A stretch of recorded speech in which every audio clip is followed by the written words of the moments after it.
This is an interview. What did I do? This is an interview with Novak. The date is May 17th, 1994, and we're at his office west of Calgary. Hi, Len. Hello. Thanks very much for taking time to talk with me this afternoon. And I think I'll just, there we go with the recording level. Okay, now I can hear it. So you're going to start over. Yeah. This is an interview with Novak, landscape architect. The date is May 17th, 1994, and we're at his office west of Calgary. Hi, Len. Hello, Lynn. Reruns. Thank you very much for agreeing to take time to talk with me this afternoon about your role in landscape architecture in Canada. Can we begin with a few important bits of information, please? For instance, when you were born? I was born on May 30th, 1941. Birthday coming up pretty soon. Yeah. And that was in what location? Well, I was born in Regina, Saskatchewan. I come from a farming family. Is that working? Yeah. I heard some feedback. Did you? Farming family from south of Regina. My parents were, or grandparents were colonists and homesteaders. So I list that as part of my beginnings. Anyway. When you say colonists, what do you mean by that? I noticed in your resume you sent me that you said that. Why do you say colonists? Well, they were people from an agricultural region with characteristics very similar to those in southern Saskatchewan. It was a grain growing region at that time in the eastern part of the Austro-Hungarian Empire. And they had people come over here and selected land like the land they knew back then. The pattern of farming there was to have these farm villages, if you like, and they formed such a thing again when they moved to Saskatchewan. It lasted just for a short time until the individual families moved out onto their own homesteads. But they did that partly, I think, too, because of the isolation and a way to deal with a new and somewhat alien landscape, since we're talking about landscapes. Mm-hmm. What year was that? When did they come? Around the turn of the century. Yeah. Interesting. And there was a whole group of people then that came together? That's right. If you stand on the farm my brother has now, which is land that my grandfather owned and which my father established a farm on, just about everywhere you look are not only relatives, but people from that part of the world. Other families as well, but certainly a very strong group of them settled in that area, and they were their own community in the old world and in this one. Mm-hmm. That's good, isn't it, to have that kind of connection in order to start out. It must have been a pretty unbelievable experience for people to arrive in the prairies and trying to start farming. Well, I think they were real adventurers in a way. I mean, you hear about all the swashbucklers and so on, but these people were, my people anyway, were very poor, were real peasants. And they heard of this promise of a new life, a prosperity that they couldn't even dream of. And yet they knew nothing about it. This was just the moon. But I think their conditions were so desperate back there at that time. It was a feudal system, or the leftovers of it, that they had no prospects to improve themselves other than to take the geographic solution. And on the hearsay of some neighbors and relatives that they trusted, they came and found what they found, a world very different from what they left, except for the soil and the fact that they could grow beautiful cereal crops. Mm-hmm. That they knew. Yeah. Isn't that interesting? So did you go to school in a rural schoolhouse then? I started off in a one-room schoolhouse. Can you imagine?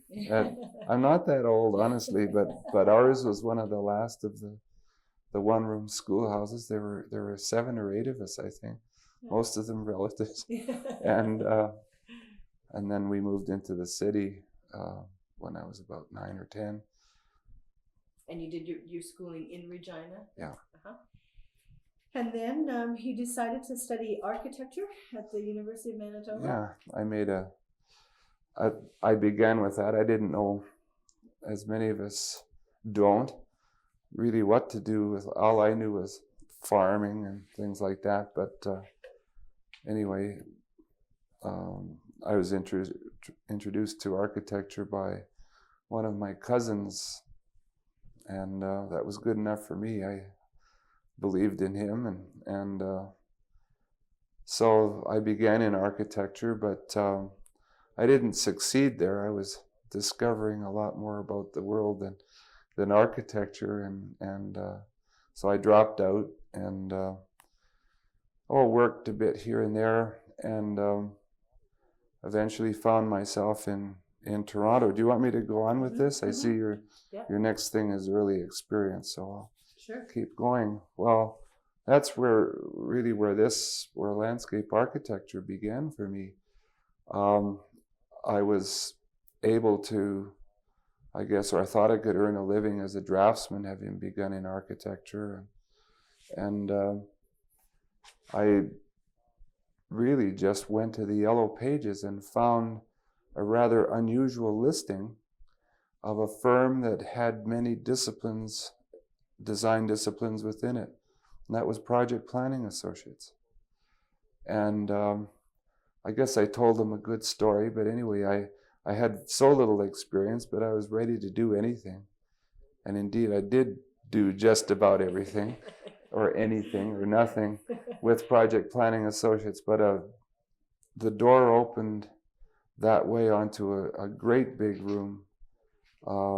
And I discovered not only landscape architecture, but the fact that there were people called landscape architects who had organized and made successful a firm that comprised all of the environmental disciplines. And there were some outstanding people there at that time. People like, Macklin Hancock was one of the 3 principal partners.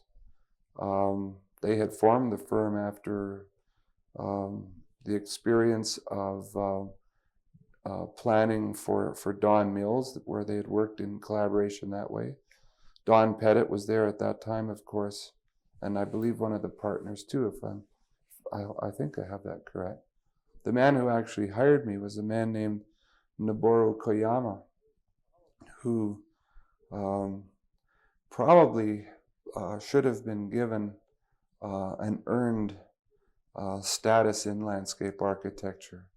He was a wonderful man, tough and resolute, and he's the one who actually gave me a chance to get started. My school record at Manitoba was relatively dismal, and I really needed a new beginning, and he gave me that.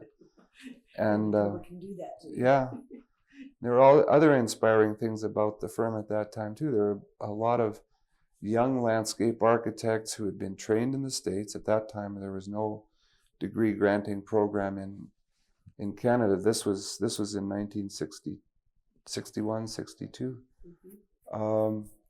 And people, I guess it came by way of the fact that Mac Hancock was teaching in Harvard in the urban design program and in landscape architecture. So he was bringing many of the best graduates back to Canada with him.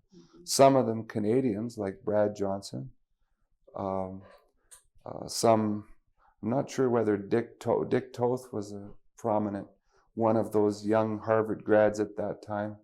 Dick, I believe, went on to become department head back in the States again. But these people were real stars at that time, and obviously have succeeded since. So it was a really heady time. We had I had a tremendous time learning in this way from these remarkable people, and doing a profession that frankly I'd never heard of, even though my background in architecture. And Don Pettit used to say that, he said, you will notice that a great many landscape architects come from rural or agricultural backgrounds. In these urban times, we don't think about that much, but that was really the case then. So I had this affinity for, I guess, things of the earth, and then the laying on of the design approach to the world as well. So that was my introduction. And they were doing wonderful projects at that time, just dreamy stuff, working all over the world, which project planning had done, and I think has done for much of its existence.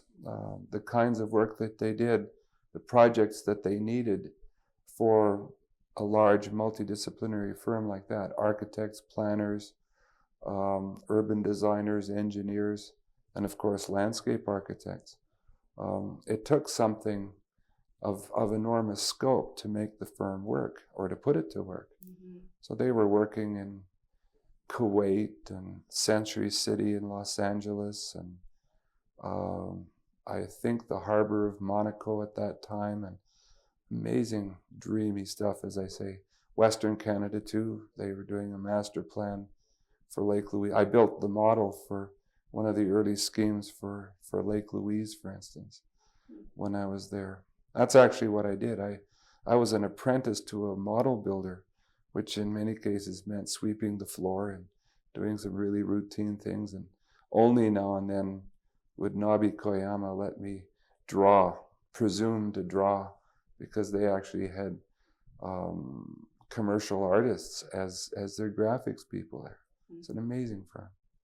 And so that was my beginning. That's where I found out about landscape architecture, and just in with both feet and heart and head too.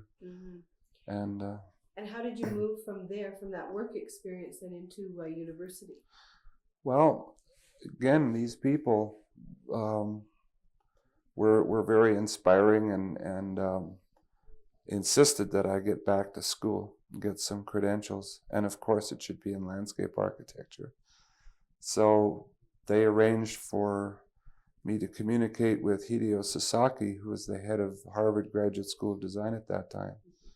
And I wrote a simple letter, and if you can imagine a man of that stature replying to me personally and advising me to consider 4 schools in the U.S., and the one I chose and was accepted at was North Carolina State University, at that time headed by a man named Lewis Clark, who was of the tradition, the early tradition, I guess, of ecologically based land use planning.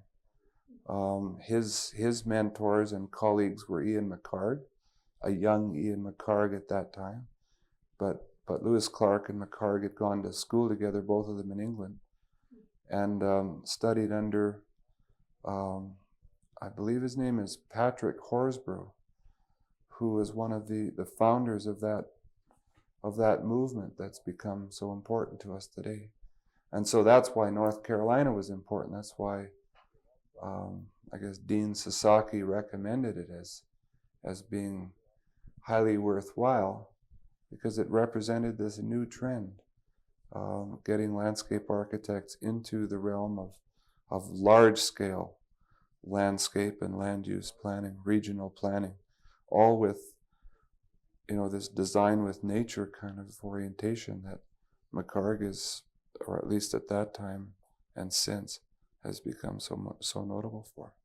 Could you explain that a little bit more, in a little bit more detail? What do you mean, design with nature? How do you... this is the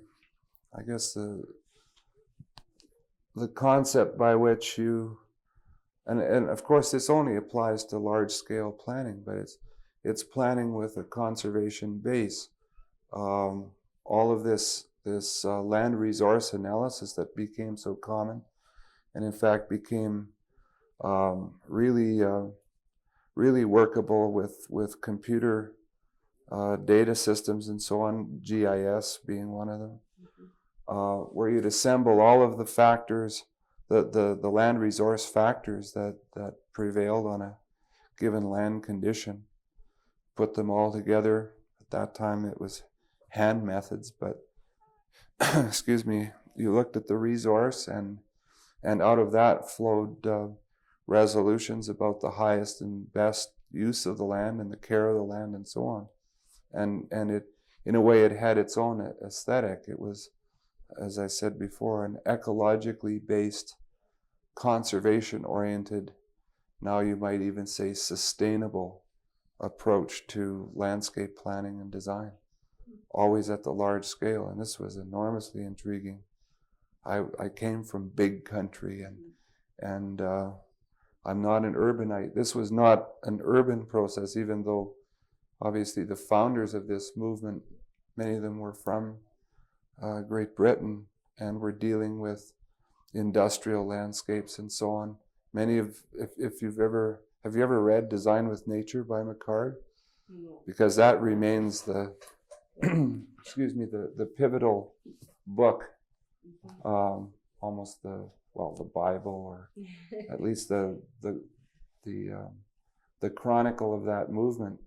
It's, I would say it's still pertinent today, even though it may be considered dated, but it's still very representative of that kind of, or that aspect of landscape architecture even. What were some of the design concepts that were taught in conjunction with that then? What do you feel was the basis of your design training? Well, in a way, design was considered not design in pure aesthetic terms, but problem solving, large-scale land use problem solving. And this approach was very much how you did it. Some of the notable people at that time, the mentors of the day, and they're still prominent now, I suppose, besides McCard, would have been Angus Hills, a Canadian actually, who talked about ecologically derived, he was a natural scientist, an ecologist probably you'd say now, who, or a biologist rather, who devised land classification systems according to land resource capabilities and characteristics.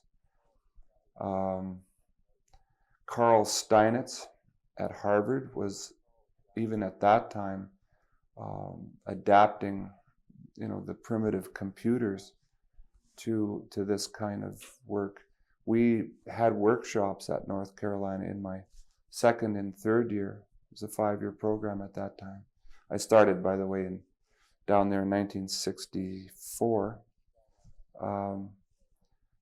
Steinitz actually came down from Harvard to show us how to mechanize this process. And really primitive and brutally hard work at that time. In fact, it's interesting, a few years ago, I think about 5 years ago, I was at an ASLA conference in, I think it was Phoenix, Arizona, and Ian McCard was there. And in his late 60s,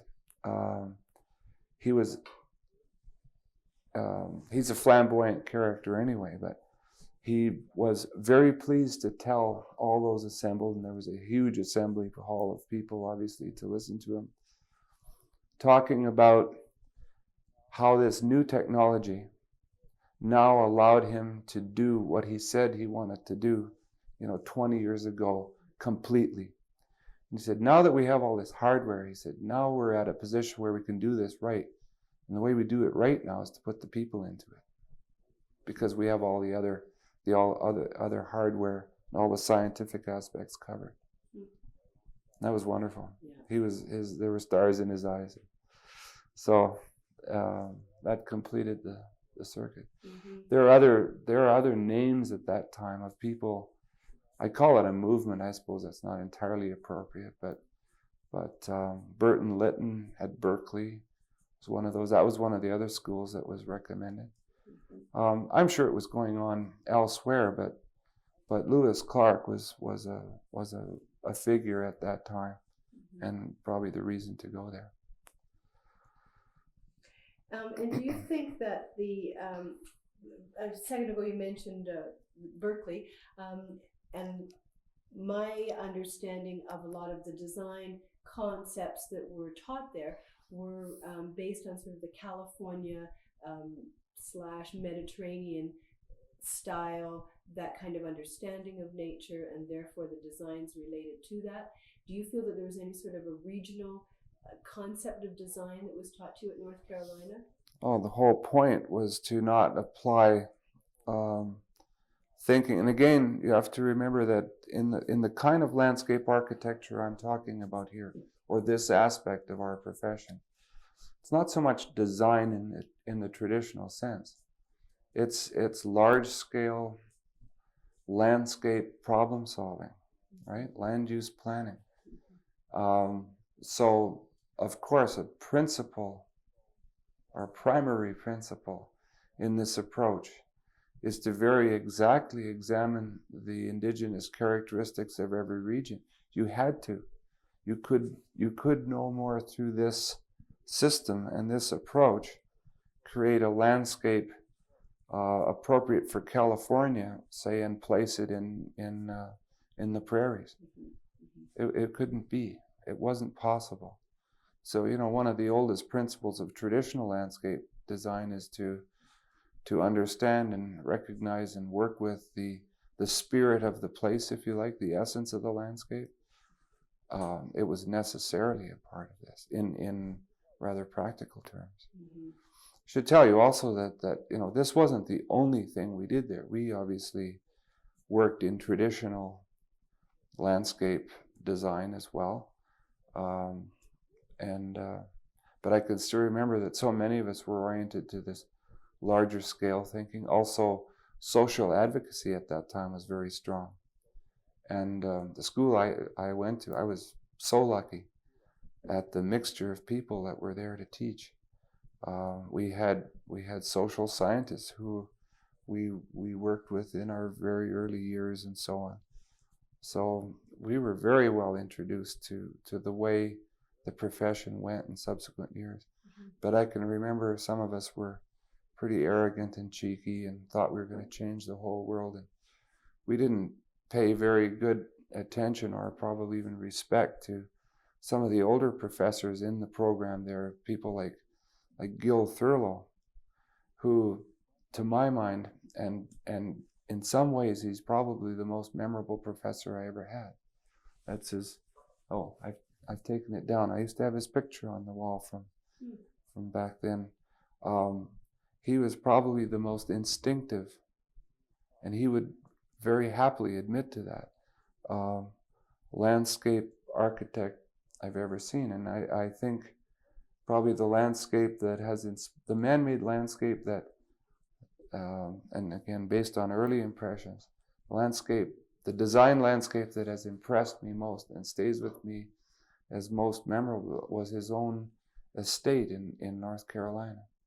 And I actually had, when I traveled, the chance to see some of the other landscapes that he designed way back in the 30s and 40s under the Depression Work Program. And marvelous things. This man he did what he did out of an affinity with nature, and especially plants. And I realized years later that this was the man probably eminently worth listening to. He was probably our version of Jens Jensen down there. So wonderful learning experience. So you found it fairly easy to transfer the information that you got and the knowledge that you gained in the United States to the Canadian scene? Those principles were easily transferable. Obviously, the specifics of the place were the things that I had to learn. And because of where I chose to work at first when I came back to Canada, I was really on my own doing that.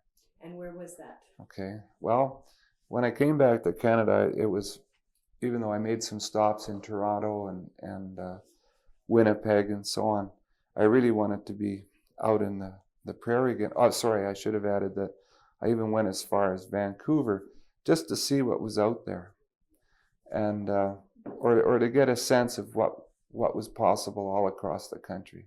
I was so pleased to be back in Canada, by the way. We had barely ever come back during the time we were down there. Couldn't afford to. Yeah. I was married at the time. Pauline and I had, by the time we came back, 2 children and all of this. So we weren't hugely flexible. But anyway, I had done well at school, and I figured I had a pretty good chance to make some choices. And I was looking for a work opportunity in which I could apply some of these larger scale landscape planning principles. So I visited a number of firms to see what the prospects were. And the one I chose was, to many of the landscape architects around here, a rather astonishing choice. But I chose to work with Underwood McClellan and Associates, which was at that time a large prairie engineering consulting institution. But at that time, they had in Calgary a full planning division. There was a very strong planner, did a lot of work with Parks Canada actually, before and after he was with project planning. A man named Hugh. There's going to be a gap here because Hugh Porter. I'm sorry. Okay. Hugh Porter. And you said project planning. Did you mean Underwood McClellan? Did I say project planning? I meant Underwood McClellan and Associates. Yeah. Okay. Hugh Porter. And Hugh had established this planning division within this old institution of Underwood McClellan. And it was just perfect for what I wanted to do.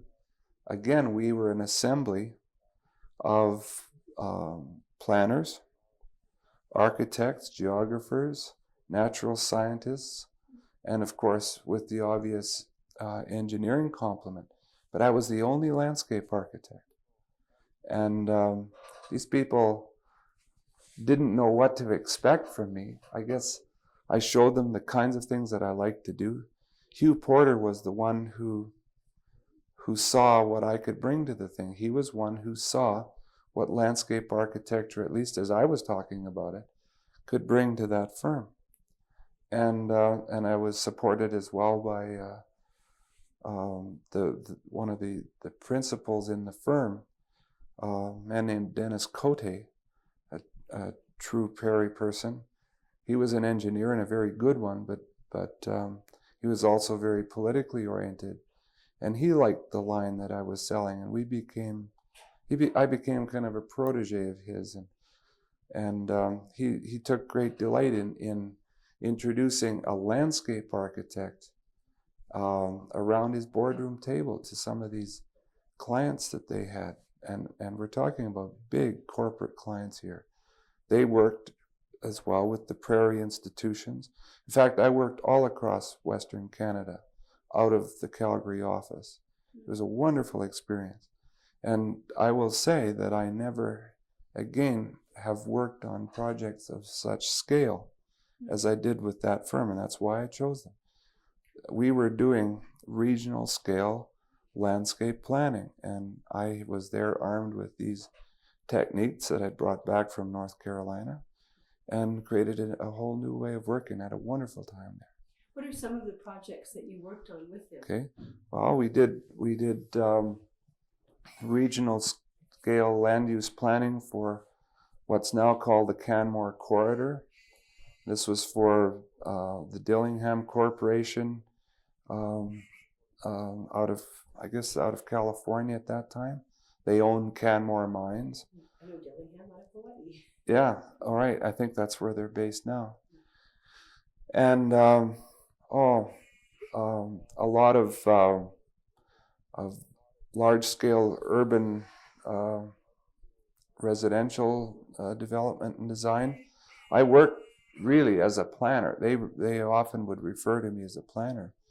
So, for instance, some of the early work I did were areas that are now Silver Springs in Calgary.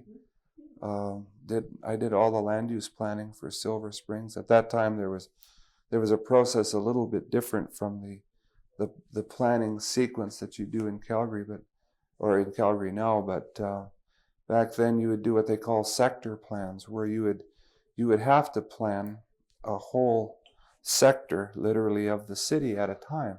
Mm. And I was there talking about incorporating existing landscape resources and designing with nature, frankly, in these subdivisions. Gosh, I haven't thought about this for so long.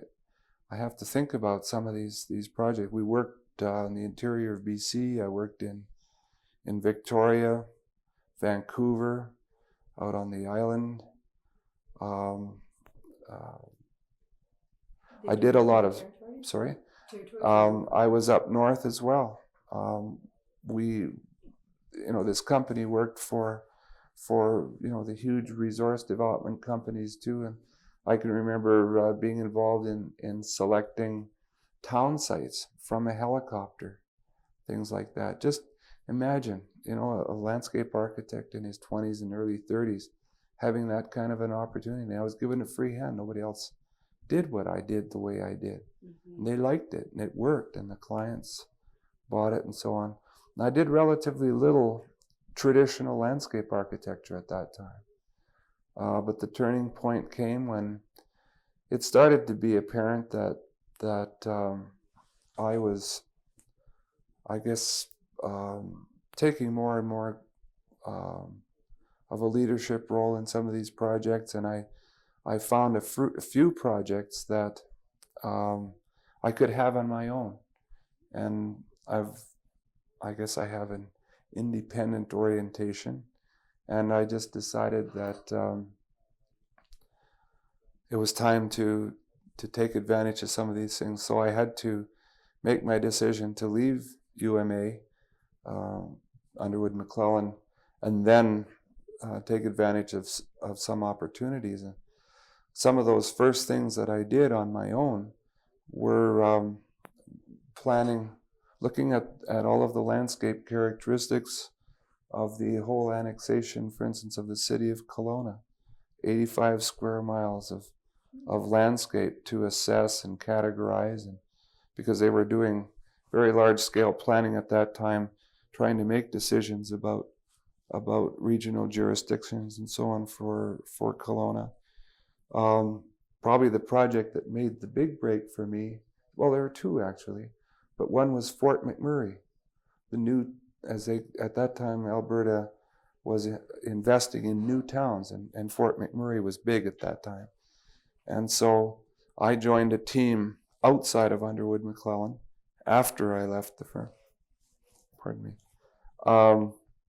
And became one of the planners for Fort McMurray. And again, on foot and by helicopter and jeep, explored the landscapes there and identified what was valuable and what the landscape factors were in making large-scale regional plans for the urbanizing region that is now Fort McMurray. I also, and I guess probably the one that really tipped the balance, was a project that I kind of brought back with me from North Carolina. Because I was a little older, I worked most of the time that I went to school in North Carolina. Mm-hmm. And I had been given the assignment of designing, and it was an 18th century rice plantation in coastal South Carolina. And a wealthy family had passed this on to its heirs, and one of the heiresses needed the money and decided to turn this plantation into a resort and retirement community for people of substantial means. And that was one of the projects that I was doing before I left the South. And so after I was back up here, one of my professors from North Carolina, who I had worked with a lot, had me come back down, and I enjoyed that experience then of planning Litchfield Plantation with my old colleagues and professors out of the Calgary base. And I guess that's what it was. It was really these people who said, "Look, Len, you can make this on your own." And ever since, Len, I've teamed up with people. People, I guess, consider me a small practitioner, but it's the way I work is to collaborate on these large projects Any of the large things that I've done have been collaborative things. I've always worked that way. So it's like having been part of many firms, if you like, and many collaborations with Underwood McClellan, and earlier than that, Project Planning Associates being, if you like, the background to that way of working. Mm-hmm. In a leadership role often, or not? It varies. Mm-hmm. I've been in leadership roles as well as, a team player too. Somebody has to lead. Mm-hmm. It makes sense a lot of times for the landscape architect to lead, especially if it's and we might as well be direct about it. If there are recreation resources, or if the nature of the project or the development or the land use is something that has a basis in the landscape resource, that is, that there's an aesthetic, qualitative dimension to that use of the landscape, then it often makes sense for the landscape architect to lead. Mm-hmm. And that's usually when I found myself leading. And did you ever have any trouble with that? Was there ever an engineer or an architect who felt that wasn't appropriate? I don't think so. Especially within the firms that I worked with, like Underwood McClellan and Associates, because I was the only one of what I did. I was never competing with anybody. We didn't have that problem. I know that it's become sort of standard for us to say that, others are usurping our roles, and I would say too that there are probably people who are not as well prepared to do landscape planning or land use planning. Well, I should stick to landscape planning, as landscape architects are, who, because of connections and so on, and because they're more established, find themselves with opportunities that we believe we should have. That's not their problem, that's our problem. We need to be putting ourselves in those positions. And I haven't had a great deal of difficulty putting myself in that position. I've had some wonderful opportunities. Mm-hmm. And been able to take advantage of them, and I don't mean that in a negative way, but in a very positive way. Oh, sure, absolutely. And I'm probably, this is very difficult to talk about, but and I asked you at the outset of this interview why you're talking to me amongst these other people whose work is very prominent and well known. I'm probably well known in areas that landscape architects don't know about. Mm-hmm. I know a lot of people in governments and in the engineering circles and so on, and the land development circles, because of the way that I've worked. And I have a lot of connections and background to be proud of, maybe not as many built works to be proud of as some of the others who have, for a larger part of their career, worked in more traditional landscape architecture, which is very often urban landscapes. Mm-hmm. When you say traditional landscape architecture, you've said it a few times now. Yeah. What do you mean by that? Well, it's the landscape architecture that has its roots in landscape gardening, right? I think the people that Frederick Olmsted, for instance, who gave the profession its name, really emerged from landscape gardening traditions. He was influenced by Andrew Jackson Downing, probably, in Repton, and the 18th century English landscape style and so on. Although his interests and capabilities were much broader, and the work he did much broader. Mm-hmm. But I think that our tradition still is landscape gardening. Really, that's where we come from, and we became more than that, or other than that. I don't want to say more. That's good enough as it is. But more than that, we had more to offer by some of these pioneers seeing that what we knew had application to regional land use planning, town planning, urban planning, and so on. Mm-hmm.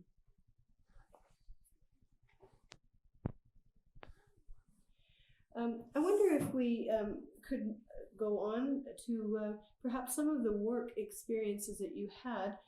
You began to speak of those that you were working on with Underwood McClellan, and then when you were on your own, the town of Fort McMurray, and then the Litchfield Plantation in South Carolina.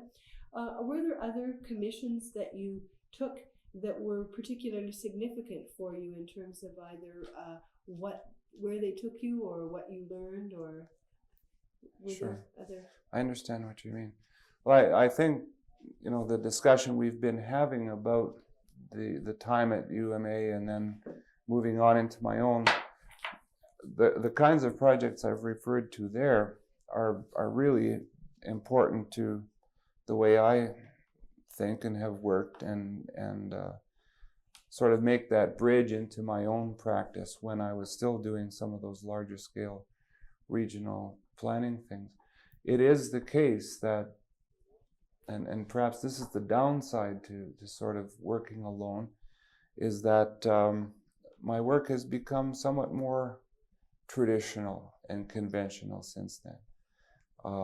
This as a background, or these other projects as a background, but some of the work that I've done on my own that makes the bridge, if you like, to more conventional landscapes is work that I did in ranch lands in Calgary, and to me it's an important achievement, if not kind of a focal thing. But one of the early commissions I had, probably as a spin-off from the UMA days, was to work on the communities of ranch lands and Hawkwood, and particularly in ranch lands.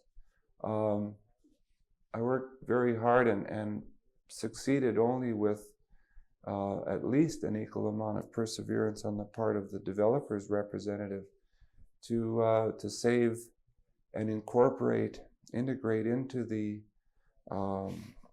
fabric of those residential communities some important native or natural landscapes in that area. And it was unprecedented at that time, and in fact is one of the, I didn't realize it at the time because of working in isolation, but it's part of this nature in the city kind of movement that we see is very strong today, is becoming continually stronger. People like Ian Laurie in Britain, Michael Huff here in Canada are examples of the proponents of this kind of approach where you weave nature into the city, and nature as it is, nature unmodified. And I believe that work, as I said, it was very dependent on the perseverance of the owner, project manager for the developer. It also had to do, excuse me, with some people in public administration at that time. One of the key players at City Parks at that time was a man named David Kalinovich. And he, and also a man from the school board, a native Calgarian named John Mayo, who was president or chairman of the Calgary Joint Sites Committee, took all of us working together to say that this was a new way of putting open space into a community. The conventional approach was to grade them flat, the whole subdivision, along with the open space system and so on. Take away all the features that were there to start with. Well, in this one we didn't. We, first of all, molded the community, or let the community follow. Probably not unlike, say, Mount Royal and Scarborough and the old districts in Calgary. We let these communities respond to the terrain, let the terrain define the shapes, the three-dimensional form of the communities. But we also saved these remnant landscapes, which were of enormous value. And in fact, one of them, they discovered one of the oldest archaeological sites in Calgary region in one of these sites, an 8,000, or a site that dates from, I have a memento of it here somewhere, I can't quite see it, here it is. Yeah, 5800 BC was this campsite in one of these little hillocks with aspen clones and so on that we saved in Hawkwood. Wow. And the spin-off of that was that became incorporated in City of Calgary development policy to integrate and conserve natural existing landscapes of value in the fabric of the city as it was being developed. There was also new policy written provincially around that kind of approach. What year was this? 1977. I began my own practice, by the way, in 1973. Then another kind of work that has become very important to me, and it really started with a project called the Ukrainian Cultural Heritage Village. That project, by the way, was the original planning was done by Alberta Culture at that time, with the assistance of Roman Fodchuk.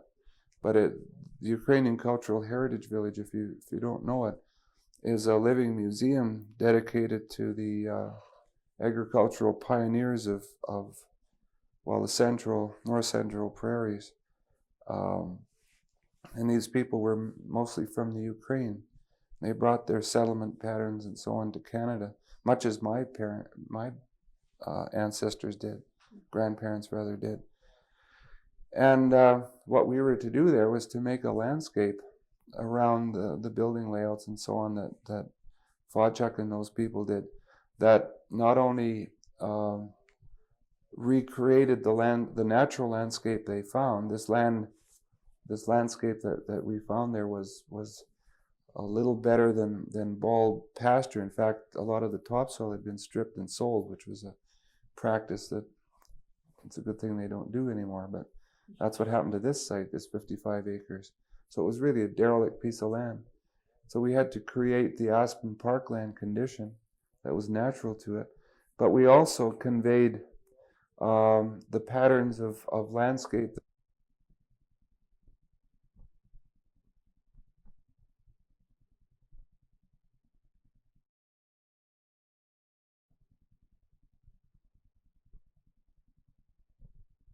Vegetable gardens of the yards and things like that.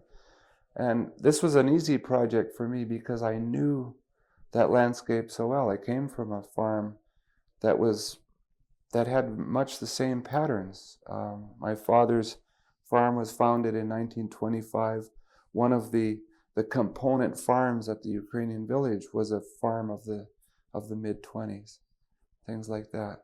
The colonization idea, the community built around the religious center of the church was something my grandparents had done in colonizing here in this country. So it was easy for me. I had important collaborators at that time too. Cecilia Payne was making her mark in Ottawa, doing landscape preservation and historic gardens. And as so often has happened to me in my career, I've been sort of force teamed with people, and we chose to work together, or we came together rather. I'm contradicting myself, that we came together on this project along with Sue Donaldson, who was she had chosen the academic route of practicing, and has become known for, and was known even then for her theoretical understanding of cultural landscapes and so on. So we made a great trio. I was the only man, and I guess was the team leader, therefore. Right. Well, if you knew my two partners there, this would be 10 times the joke, because in fact, I think I was the runner and they were the power in it. But anyway, it was a lot of fun, a great collaboration, and that project became very well recognized. And it's what led to another specialization of mine, which has become a great interest in, and by now quite a long track record in the landscapes of or landscapes based on cultural resources or historical resources. So I've gone on to do a number of those and really enjoy that very much. Some of the ones that I have been doing and currently doing include the Reynolds Museum at Wetaskiwin. I did the master plan for that with another arranged marriage with exhibit designer Gary Andrushak, a brilliant man, a great storyteller of a designer, and we had a lot of fun again with my sort of indigenous knowledge of the prairie landscape and the patterns and his understanding of culture and people and humor and so on. One of the best collaborations I've ever enjoyed. I've worked off and on and enjoyed working with the Siksika Nation at Cluny, Alberta, at an important historic site at Blackfoot Crossing. Just a few, and I have been working for many years now as site planner for Fort Calgary Historic Site here in town. And I do that as a volunteer. I started out as a consultant for a couple of years, but I've worked for about 10 or 12 years as a volunteer there. I'm on the board and so on. But it's another way of doing what you do.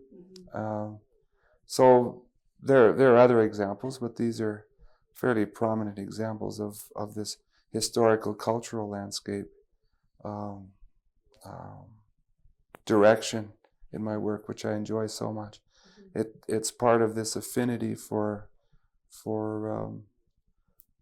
the spirit of the place, and in this sense the cultural spirit of the place. So it works very well for me.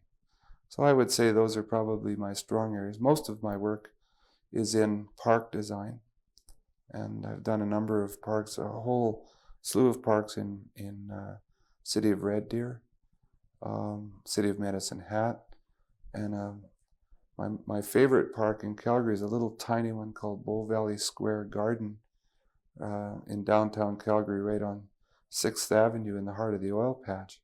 And it's the tiniest thing I've ever worked on. It's about 100 feet by 200 feet. And what I've done there is to inject wild nature into the heart of the city. And yet it has or I'll just say that the man-made components of it, because it's organized, or at least the human access is organized in a very formal symmetry, but the natural landscape is wild in and around that, and it's a favorite piece. Yeah, well, we'll have to go there and visit it. Yes. A lot of people don't, yet they drive by it all the time, and it's this little oasis in the city. It's like a hole in the cheese. A comfortable hole in the cheese. I wonder if we could move on to another area. Is there anything more you'd like to? No, I think that's a good Right. summary of that aspect of this discussion. The history of the profession of landscape architecture. Were there particular individuals who have influenced you in your career here, other than if you'd like to re-enumerate those at project planning, but were there other people who have been a major influence in perhaps the kinds of projects you've taken, or was that really all based on your schooling, as you mentioned, the understanding of land use planning rather than a finite kind of landscape design? Yeah. Were there people that were particularly important? Linda, I think I've probably mentioned the people who were really influential to me in the course of this discussion. As we've moved through this. The people that have had the most profound effect are the people that I've worked with along the way, and as I say, I've tried to mention those names as I've gone along. People besides those that I've mentioned who've had a tremendous effect on the way I've done things are, I think I'd want to add another See, I almost repeated some of the people that I've already talked about. Certainly, I should add to this list Steve Moorhead. He's another one of these collaborations that I keep referring to collaborations and team playing and so on, but Steve Moorhead and I were put together on a team to do a plan for writing on Stone Provincial Park in the early 70s. And his style of working and his personality and his very honest approach to understanding landscapes and making something of that had a lot of effect on me. These are people over the years that we've enjoyed our independence from one another, but we've actually talked about sharing activities and so on. But Moorhead would be someone who has made a difference in my career as well. Beyond those, I'm sure I'm going to be missing someone, but I really have to mention that probably the most important design influence, not a landscape architect, but one of the most important design influences on me was a professor back at North Carolina, but the one that I collaborated with on that Litchfield plantation project that I talked about. Man, his name is LeGeyt Flynn. He's a real Southerner from the mountains in North Carolina. And in terms of pure design, in terms of problem solving and how to get an answer to a design problem, but to do it with spirit, comes from LeGeyt Flynn. Probably the most important sort of theoretical influence in my whole career.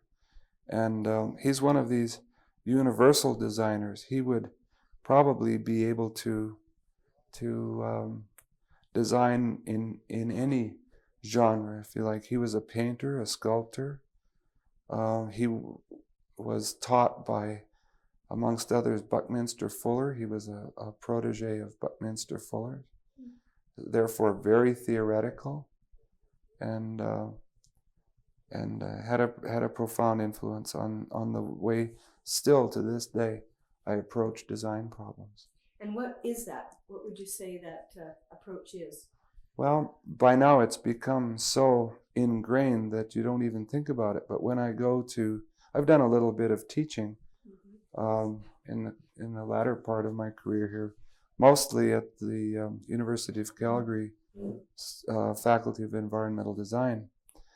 And Flynn used to say, and I say still, that you can't just sort of look up to heaven and expect an answer to a design problem if a client is waiting for you tomorrow afternoon at 3 to come up with the stuff.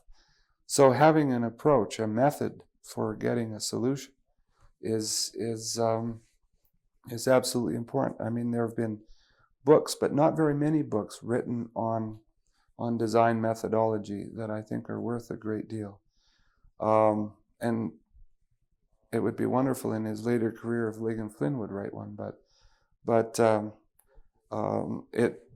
process is not complex. It's a matter of very, very accurately defining,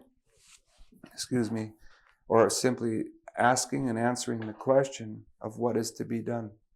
All right? Mm-hmm. And then having a very good understanding of what resources you have to work with. And, I talked at length in the earlier part of this discussion about, resource analysis and so on. Well, that same game, if you like, of assessing what you're working with and understanding it, especially understanding natural principle, how things work and grow. And Flynn used to talk a lot about an ancient book called Growth and Form by Darcy Thompson, which shows how things, the resultant visible or perceivable forms of things really are the result of process. To me, that's fundamental to landscape design as well. But he used it in architecture, but the transfer was automatic. So, and then the other part of it, and part that I really enjoy, is then understanding, if you like, if that is the supply side of the equation, the demand side of the equation, to understand very well and to empathize with people and know what they want and what they prefer in a design solution. Because I believe design always involves service to people. We don't design things for ourselves, say the way a fine artist would, who really, I would suggest, or at least more so, works for him or herself rather than for an audience. We are service people. We take what we know and what we can see in a land situation, and work with it in such a way that it's made usable to the purposes people have for it. And sometimes that includes development. Sometimes it means conservation, saving those things. So that, in a nutshell, is this design methodology that I'm talking about. Lots of fancy terminology that could be hung onto it, but that's the essence of it. And then final design is just matching that supply and demand equation, knowing your resource, knowing what's required, and perhaps that's where the magic comes in. But matching those two, coming up with a good solution is the answer. I think magic is an interesting word because only one other person that I've interviewed has spoken about magic in terms of landscape design. And I was going to say that, sure, anyone could have, those kinds of things in place, but how do you actually get a solution that works in terms of its aesthetic appeal? And certainly there's another component there that needs to be injected. Yeah. Well, there's lots of ways of talking about the magic. I'm conditioned to obviously in a very abbreviated way now, because it's almost intuitive to work through that process. Mm-hmm. But the magic, if you like, it's like, people who are lucky sometimes are found to make their own luck. In this case, it's a matter of experience, and that leads you to an ability to see. Good designers, I think, are people who are really good at seeing a place or seeing a possibility, seeing that thing emerge. And I help it emerge by understanding what I'm working with very well, and also understanding the people I'm doing it for. Mm-hmm. But the ability to see, and to see fast, is I think characteristic of any good designer. Seeing what the potential is in something. Some of the people that have worked with me over the years almost say that I'm sort of superficial in how I come up with design answers. I know this sounds boastful, but you asked it, so here it goes. But I think it's experience and again that facility in seeing an answer that means that you can come to a thing very, very quickly. Come to an outstanding solution. And sometimes the first idea is the best. It usually is. Mm-hmm. When you first see the relationship between what's to be done and what you have to work with. And that reminds me of another Ligon Flynn slogan for all this mentorship. In my case, Flynn was a very taciturn man, and he would say, well, good designers deal with relationships between things, and poor designers just deal with things. Okay? So the relationship is relationship is everything. See how things connect, see how they fit, right? Mm-hmm. That's design. And to be able to make that work. Yeah. But I think there's something involved in that translation, isn't there? From understanding that relationship is one thing, but being able to translate that to an appropriate design solution, there's still magic in there that's required. Yeah, you can call it that. Yeah. Or lots of other things. Well, sure. It comes down to something that some people can do and some people can't. I can't express myself in music, or probably not even very well in writing. And yet I'm in awe of those who can. But I don't have that talent. So I'm glad for what little I do have. What do you feel are your particular special contributions to the profession of landscape architecture in Canada?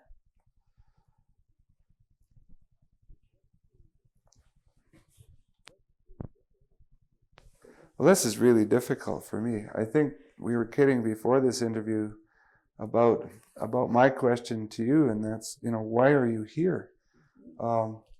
If you try to assess, why you've made a contribution, or how you have, that almost has to be expressed in other people's terms. What do they say you've done? I don't think I have any hugely prominent or outstanding projects, other than the ones that I've talked to, reaching a certain audience, and part of that audience coming back or sending other people to me. I feel like I've been in sort of new territory, but not invented by me, in some of this ecologically based land use planning that I'm talking about.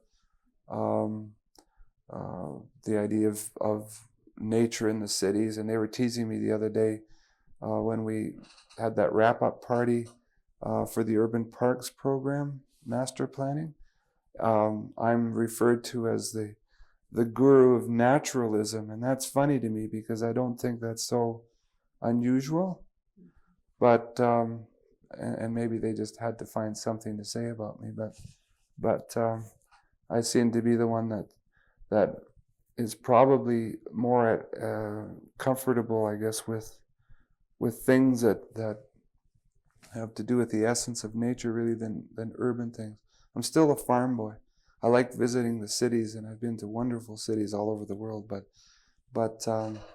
what I feel most at home with is rural settings, and where nature prevails, or the outdoors prevail.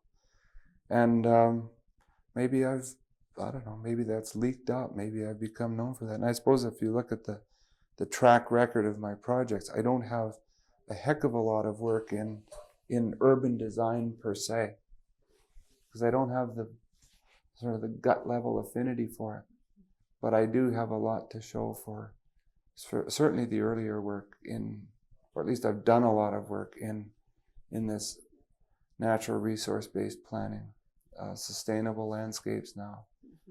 Something I'm enormously interested in still, but I feel like I've been doing most of my career.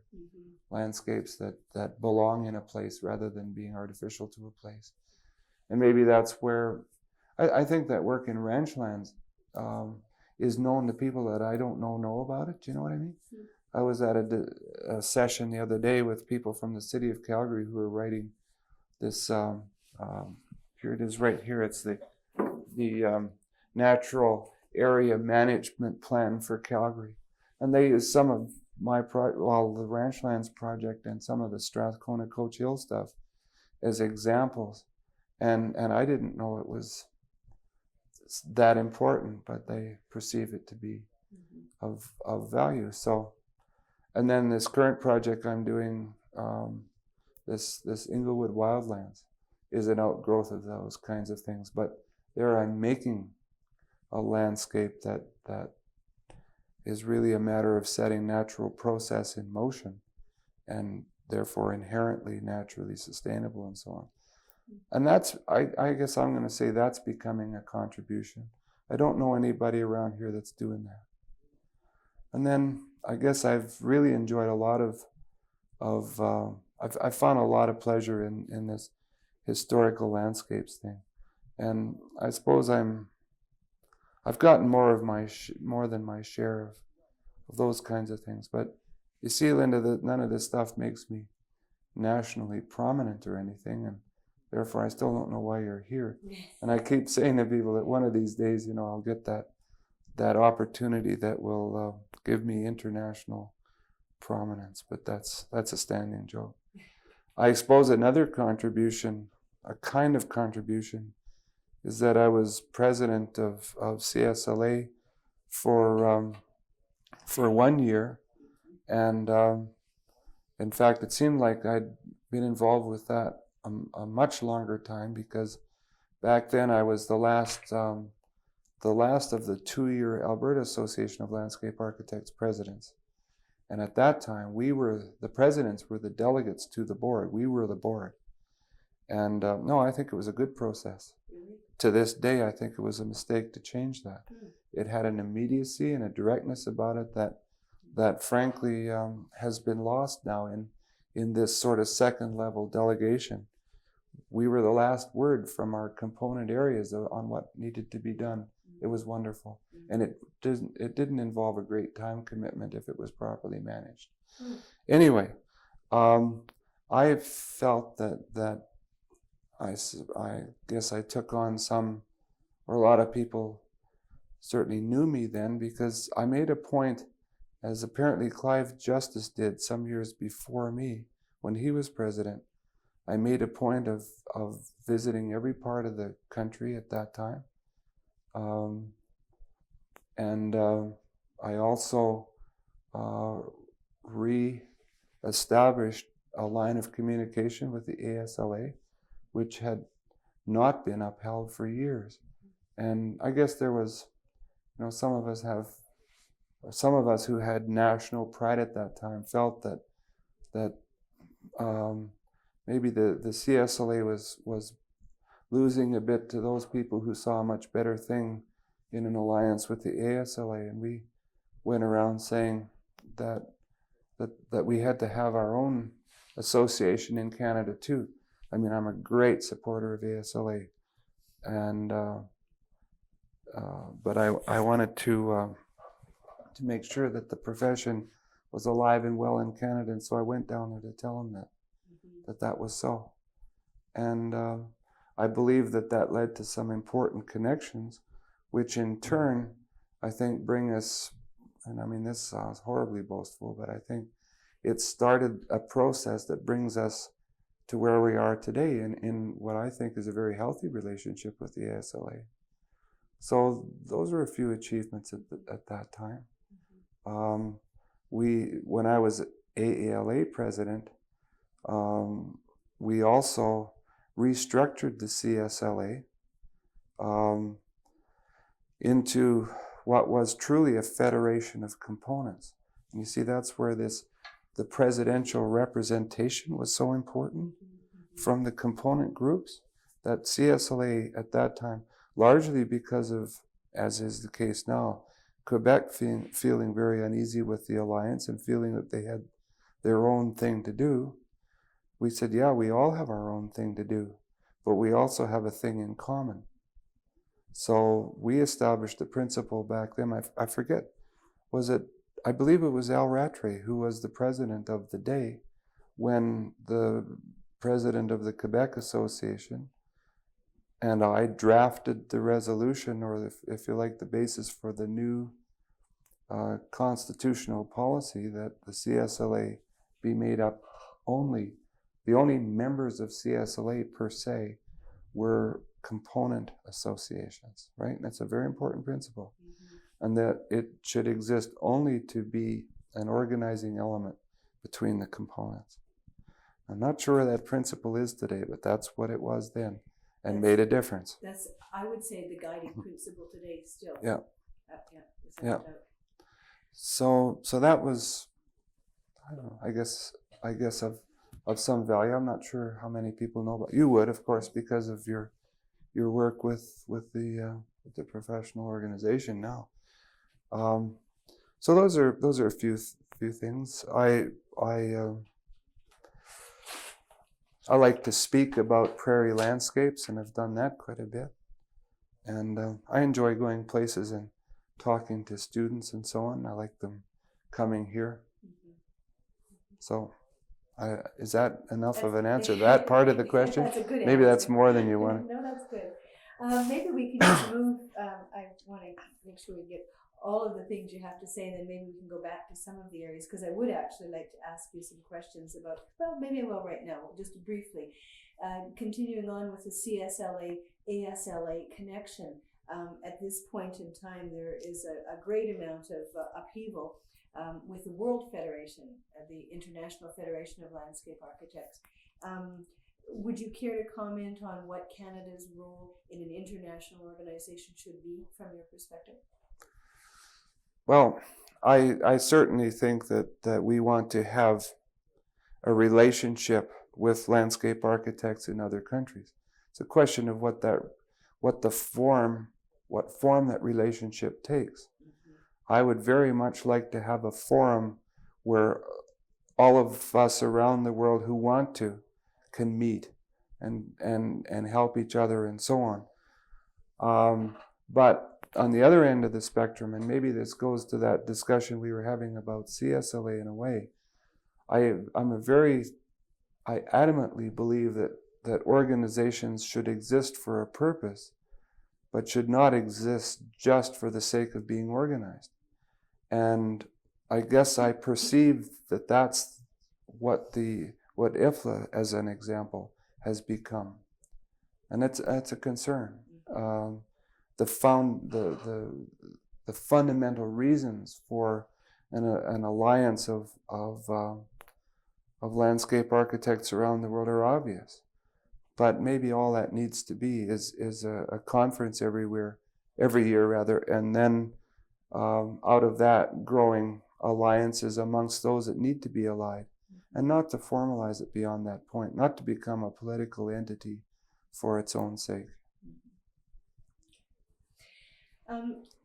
What do you think is the future of landscape architecture in Canada, or perhaps maybe there's no such thing as a regional division or a political division like that. Maybe landscape architecture is a very global kind of image. I don't know, but what do you think the future of the profession is in this country? Well, I think it's a profession of fundamental use, in that decisions have to be made about taking care of landscapes, and I'm using that in the largest sense, or in making landscapes, and a profession whose members are taught and acquire the knowledge they need to understand the landscape, and again, in the largest sense, the physical world, and then have an ability to make decisions, and you see, I mean by that design, about what to do with that when you have to make changes in the landscape. I think that's a fundamental necessity. So we should always exist. And to me, this profession makes sense at the very largest scale. And it also, by my definition of it, makes sense at the most immediate scale too. And it's one of the nice things about this profession is that it works at this whole array of scales. And I've enjoyed myself and see others working at this whole array of scales, from the regional to the immediate personal living environments. And so it will always be there. I don't want us to be more than what we are. And that's a tough one, because just my own definition makes us be a lot. But we're inherently dilettantes.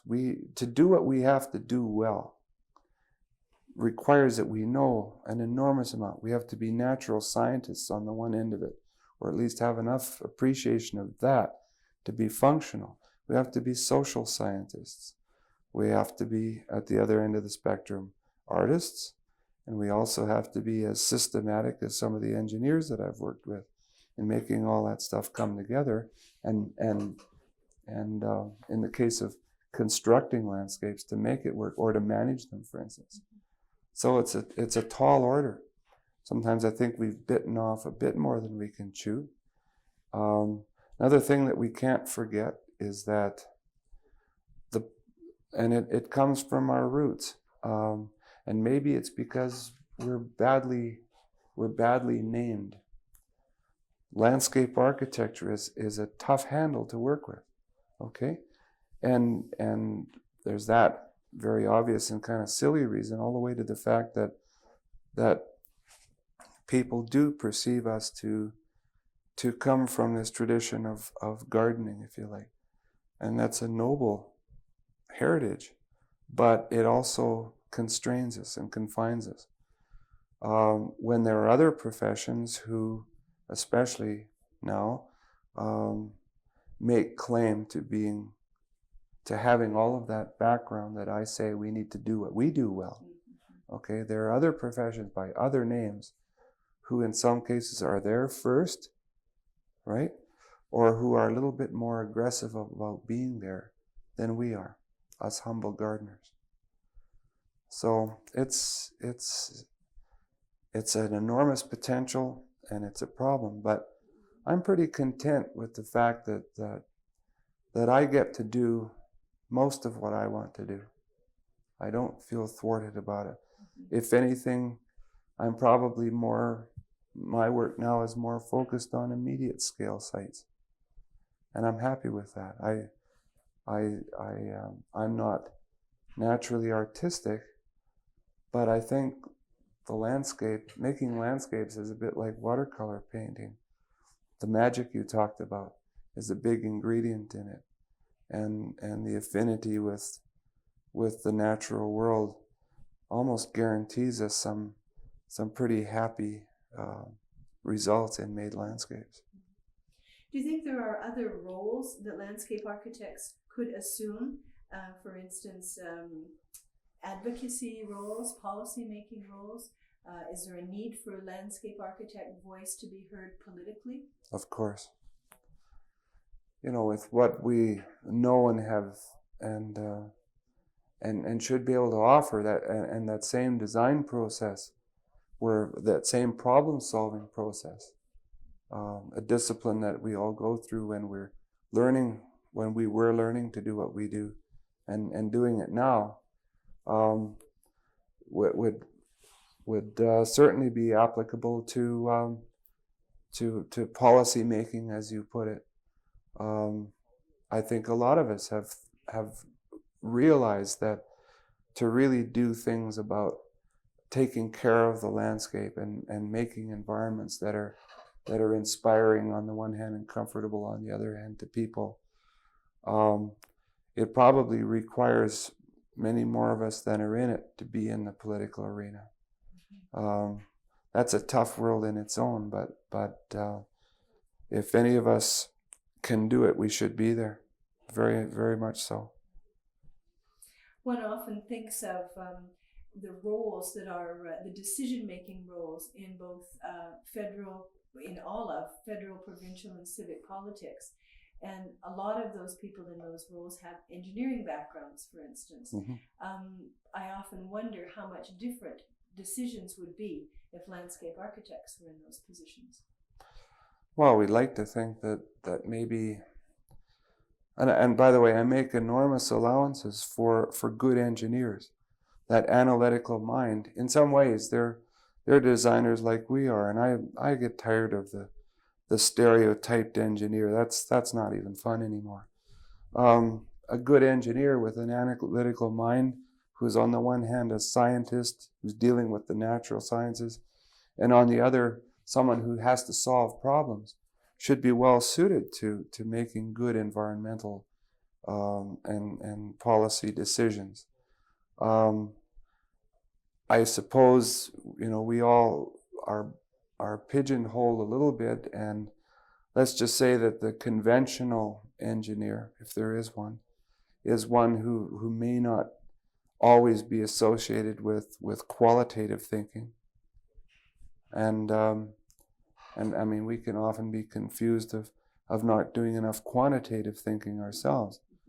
But let's just say that people with more qualitative thinking in their approach to things, which we claim to have, right, in our profession, would probably make for more complete solutions to big problems. Okay. Well, are there projects across the country that you feel are significant in terms of landscape architecture?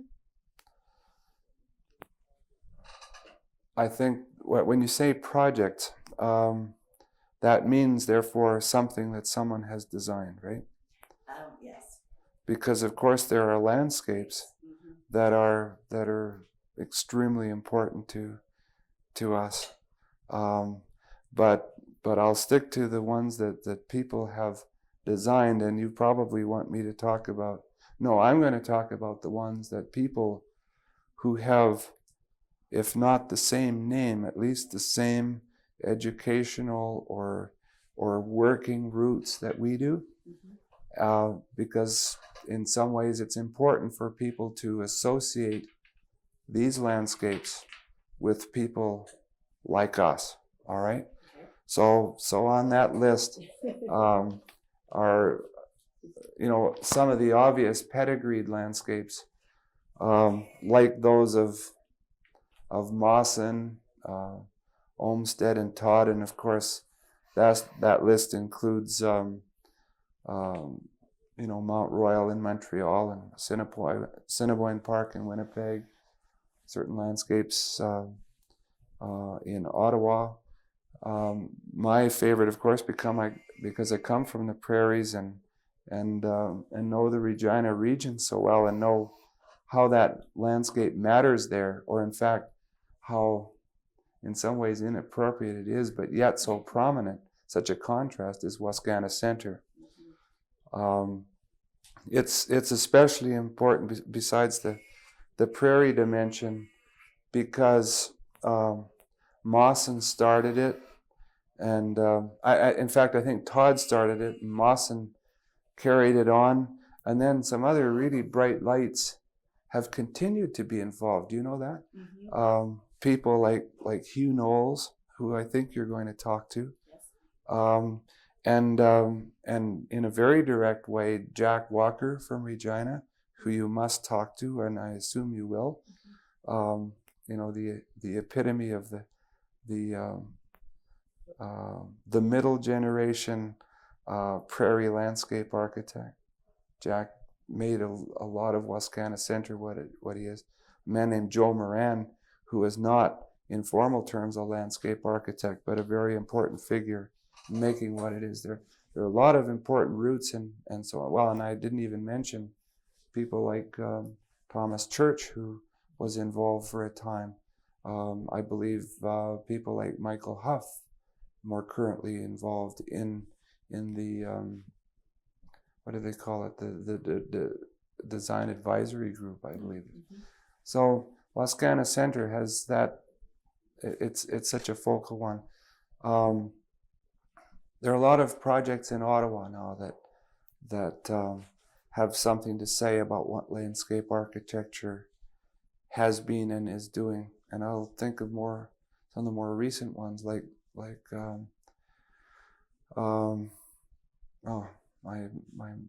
mind is going blank here for a second, but certainly the National Capital Commission and the landscape architects who have been there and worked for the National Capital Commission, pretty good expressions of Canadian landscape architecture around there. Can't forget Cornelia Oberlander's work as another kind of an approach to landscape design in conjunction with building sites. Also Dutoy, that's the name I was trying to remember, have done some very interesting urban ceremonial work there in Ottawa. And then the work of Cecilia Payne, not only in heritage preservation there, but in collaboration with an American firm, Spark Street Mall. So those are important landscapes to us. and obviously many of the ones that I've mentioned are the oldest landscapes. Mm-hmm.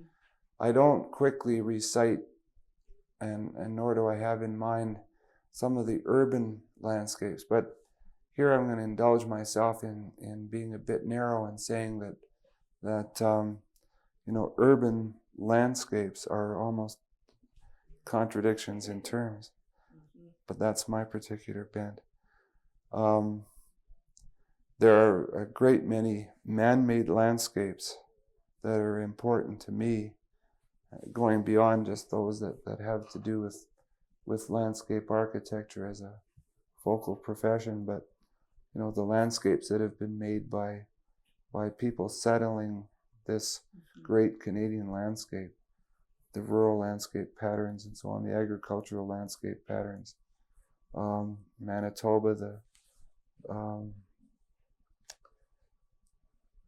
the landscapes of the Mennonites and the Icelandic people out here, the landscapes of the Eastern Europeans and the Mormons and so on. They're powerful to me, especially overlaid in the prairie setting. I don't think anywhere has the work of men, of mankind, been so apparent as it is on the prairie. The forests and the mountains quickly soak up the little menial things people do, or if the changes are great enough, they're going to be horrible sometimes or horrendous. But on the prairie, the works of men take on a kind of magnificence that impresses me. And one of my greatest aspirations, maybe this is a good note to end on, is that I still hope sometime in my career to have the chance to design a true prairie landscape. And what would that be for you? Something that expresses the true characteristics of the prairie landscape. Obviously scale, but you can, we're sometimes in a kind of work that has to do with theater. We can create images of scale, but it's also I think the power and the subtlety of the landscape forms of the prairie. They don't always have to be hugely scaled. If you walk across an open grassland and you find a little dent in the prairie made by some process or other, you'll see a whole world inside the dent that the moisture that accumulates makes, the change it makes. A prairie coulee is an astonishing thing, wonderfully abundant and exotic, at least I know it to be, with the background in the prairie. So those are some prairie images. Prairie expressions have a lot to do with other senses too. Powerful sound and memorable fragrances and so on. So I'm looking for a chance to do this, Linda. I want to do this sometime before I hang up my instruments. I think we will end there because we're just right out of tape. Thank you very much. That was fun.